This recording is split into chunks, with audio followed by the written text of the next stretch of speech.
Welcome back to Pinoy Crossover. Your boy PJ and Marky Mark still here. Last week we said that there was a Filipino-Canadian basketball team that went to Malaysia to really test what they have and to showcase their skills. Well, it's safe to say they are putting themselves out there. They're beating teams by big margins. Marky Mark, tell us the scores, because when I saw it, I was like, are you serious?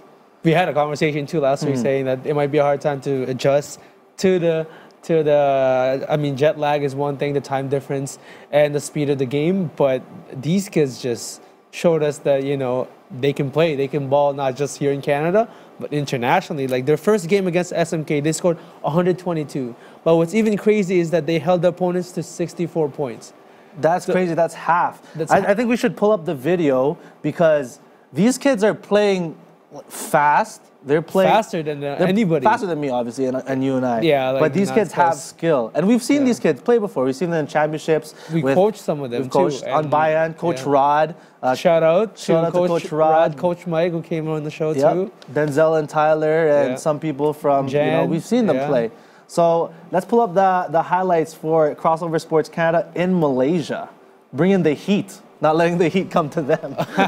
And their second game, too, against Communing BC, they scored 114 points. Not as much, but they held their opponents to 33 points. That's crazy. That's defense right there. That's defense. Their traps and their full court press has just been, you know, we watched these kids do full court press. Yeah. So good. And they just, you know, I think a lot of players, a lot of teams maybe internationally don't know how to break the full court press yet, and they maybe have been surprised that there's certain teams as good as these guys in terms of how they run a full court press. Yeah. Their third game, they scored 100 against Secret BA. They scored 142, and they held their opponents to 29 points. Every game, the points are just getting lower and lower for the opponents, and they just kept scoring 142.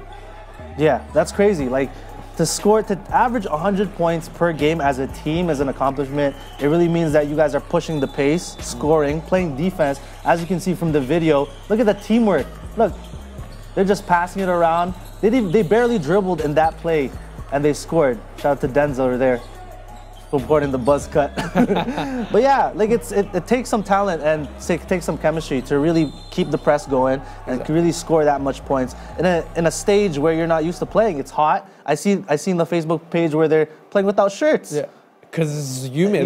You can't play without shirts. When we were at the Philippines, when we played, like just even 4 or 5 minutes, and we were like already sweating buckets, and we had to take off something because we just like sweating, and that's how it is back in a human country like Malaysia, right?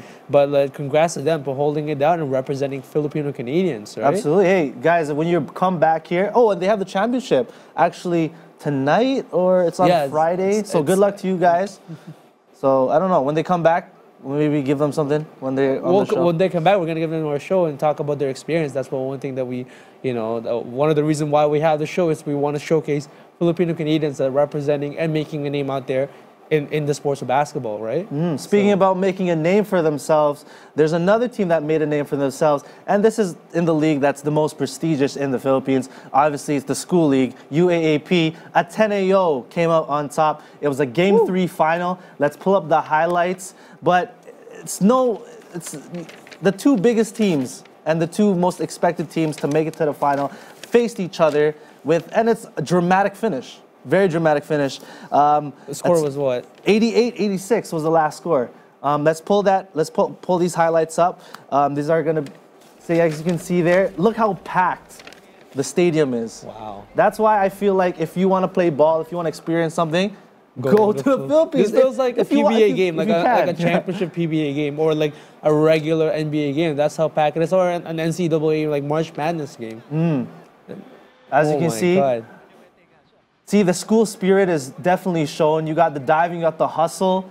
You got each side is sporting their colors. You got the blue and the green, and they're really good players. So if kids, look at that crossover. If you're planning to play in the Philippines, it's not no walk in the park. No, we know people that are there. They bring their games. It's livelihood over there. It's scholarships. They're playing for pride and they're playing for their lives. Exactly. So. And just being there, speak about just the atmosphere, because I don't think the highlights can. It's not, and the thing is, like, basketball is so big in the Philippines. Like parents, you know, kids that grow up there, they come to watch games and they're passionate not just about basketball but their school. There's this like immense passion that they have and loyalty that they have to the school. And even though they don't play the sports or they don't really watch it, they come there to support their school. And there's certain pride and there's just something about Filipinos that we have back home that says we go to this school. Even parents, alumni come in to watch their school and support them, and they know about the names of the players.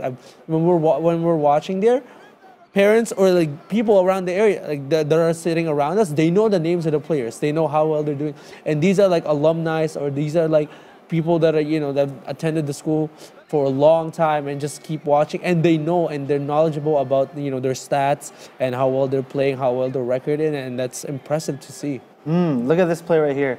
This guy right there, Richie Rivero, a key player on the LaSalle team.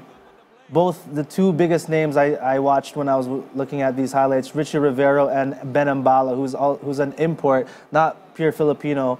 But it's just amazing. Oh, look at this play. Look at this play. Look how scrappy. That's an elbow to the face. Oh, my God. Think about this. Game 3 on the line. Whoever wins this wins the championship. Big elbow to the face. Keep on playing. Close game all the way through. You know how it's going to end in dramatic fashion. But like I said, it's a different animal up there in the Philippines. You got the culture. If you're planning to play there, you got the culture. You got the spirit. You got the supporters. You got the media. The media blows it up. Media just like, there are now. Oh my! Wow! A defensive move right there. Really good plays. This was so close. Like the game in the last. Oh my God! And the back storyline for this too is that LaSalle actually has been. If they won this, would have been back-to-back champions, right? But Ateneo hasn't won a championship in the last, I think, three years. So they wanted a revenge, and they were facing LaSalle in the finals last year, so they lost to them. They lost to them. Yeah. So the coach actually said last year that he promised to make them win this year. So imagine him saying that and how close the game is. Ateneo and LaSalle. As you can see, even Filipinos can dunk. Look at that. Look at that slow-mo. Richie Rivero. Ooh. Oh. Ooh. Get that in there. Okay. Fourth quarter. This is where the magic happens. This is it. This is it. Man, I've never played in a fourth quarter with this many people watching. But imagine all their, adrenaline. Imagine everything that they've worked for. The pressure to just perform. It's getting slow. Oh. Just remember, these 48 seconds left. These guys are still in university. These are like, they're not like, they're just coming to their own and having to have this much pressure and this much. Oh, this was the biggest play right here. This was the clutch to win it. 82-80.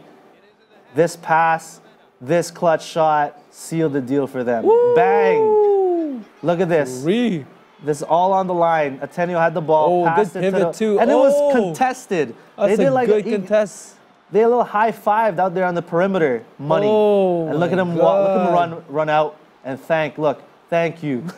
He looked up and said thank you. But LaSalle's not going to go away. 86-80. They hit that 83-86. Close game. Now guess what it comes down to? This is what we tell everybody. Kids, make your free throws. Bang. Seal the deal. That's how you do it. And guess what? We got a new champion. Ateneo. This is it. Blue Eagles. Oh. And then look at the celebration. Look how much emotion is in there. Bang. They all Ateneo. cried. These guys Filipinos are just fashion, not just, the fans, but our players. I saw a lot of pictures, photos of like players crying, the coaches hugging hugging their players. Yeah. And this crying balls, eyes just teared up. It's all about the storyline too, because man, LaSalle was bigger, LaSalle was more physical. They had favorite to win. And there was the underdog. They didn't.